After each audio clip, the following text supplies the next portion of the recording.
Hello बच्चों, चलिए प्रश्न पढ़ते हैं। 0.1 किलोग्राम सहती के पत्थर पर नेट कार्यरत बल का परिमाण व उसकी दिशा लिखिए। निम्नलिखित परिस्थिति में ज्ञात कीजिए।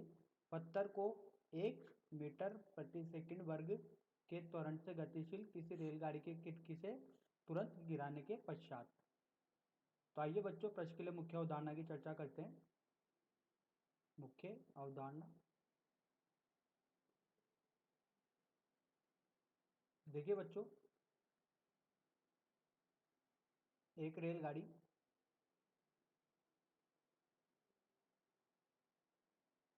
कुछ इस प्रकार है।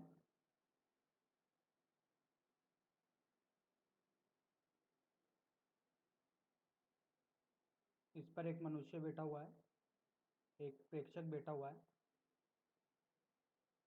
और वो पत्थर को फेंकता है कुछ इस तरीके से। अगर ये किसी त्वरण से गतिशील है तो देखिए इस पत्थर पर बल लगेगा एक न्यूटन की गति के द्वितीय नियम से F बराबर m है। अगर बात की जाए भार की, तो जब ये पत्थर यहाँ पर आएगा तो इस पर एक तो F बराबर m है और एक इसका भार mg नीचे की तरफ, तो इस पर दो बल कार्यरत होंगे। ये बल रेलगाड़ी के त्वरण की वजह से, ये उसके भार की वजह से, तो इनका परिणामी यहाँ पर मुक्त अवस्था में बताते हैं इसको। तो ये भार mg, ये बल m है, तो इसका परिणामी कुछ इस जगह प्राप्त होगा जिसे अपन एफ डैश नाम देते हैं। तो आइए बच्चों, इस मुख्य अवधारणा के आधार पर प्रश्न को हल करते हैं।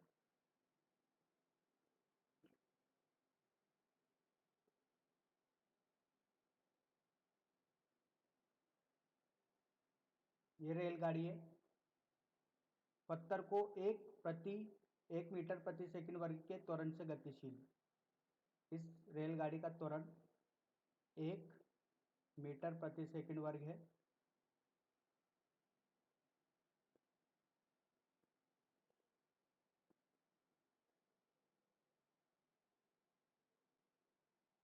कोई प्रेक्षक इस पर बैठा हुआ है और खिड़की से पत्थर को फेंकता है वो इस तरीके से। तो पत्थर पर एक बल लगेगा जो रेलगाड़ी के त्वरण की वजह से होगा, न्यूटन की गति के द्वितीय नियम से मास गुणे त्वरण। तो मास कितना है इस पत्थर का? द्रव्यमान 0.1 और इसका त्वरण 1, तो यह आएगा 0.1 न्यूटन। मुक्त अवस्था की बात की जाए तो इस तरह एफ डैश, इसके भार की वजह से बल mg नीचे की ओर होगा जो पृथ्वी के केंद्र की ओर लगता है mg। द्रव्यमान 0.1, जी का मान 10 लेते हैं तो यहाँ से आता है 1 न्यूटन। प्रश्न में अपन को परिणामी बल बताना है, कार्यरत नेट बल का परिमाण। तो बच्चों यहाँ पर भार ऊर्ध्वाधर नीचे की ओर होगा,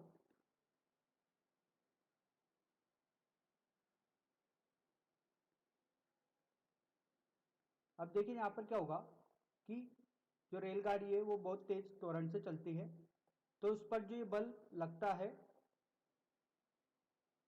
मास गुणे त्वरण वाला, ये बहुत कम बल होता है, बहुत कम समय के लिए होता है। तो इस बल को अपन क्या मान सकते हैं? नगण्य मान सकते हैं। तो इस बल को अगर नगण्य मानेंगे तो अपने पास इसको नगण्य मानते हैं क्योंकि ये बहुत कम समय के लिए होता है, क्योंकि रेलगाड़ी बहुत तेजी से चलती है। उस पर बल की जो अधिकता होगी वह उसका भार ही होगी जो उस पर लगेगा छोड़ने के बाद।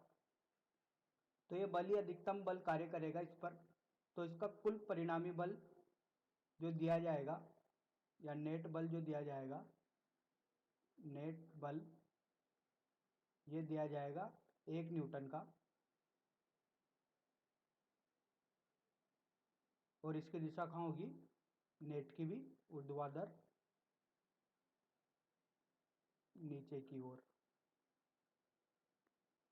तो बच्चों आशा करता हूँ आपको ये हल समझ में आया होगा। धन्यवाद।